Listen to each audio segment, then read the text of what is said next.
কোনো এক জন্মে সত্যিই মনে হয় কিছু পুণ্য করেছিলাম, না হলে আমার মতো অধমের হাতে স্বয়ং গোপুসোনা রাধা মাধব যে সাজবে সেটা কোনোদিনও ভাবিনি।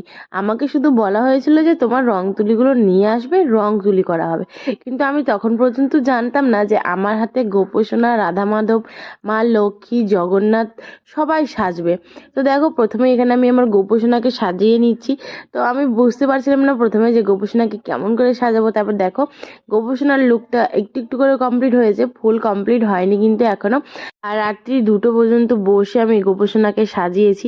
তারপর গোপুসোনাকে মন্দিরের মধ্যে রেখে চলে এলাম ঘুমোতে। আর সকালবেলা নিয়ে বসে গেছি আবার গোপুসোনা মা লক্ষ্মীকে সাজাতে। এখন গোপুসোনার লুকটা পুরো কমপ্লিট করলাম। আর এই যে দেখো, রাধা মাধব চলে এসছে, তো রাধা মাধবকেও এখন সাজাবো। তো দেখো, সবার লুকগুলো সুন্দর করে কমপ্লিট হয়ে গেছে। আর অনেকেই বলবে যে গোপুসোনাকে কেন ড্রেস পরানো হয়নি, তো গোপুসোনার এখনো প্রাণ প্রতিষ্ঠা করা হয়নি। আর এই যে দেখো, জগন্নাথ দেব, আর এই যে একটা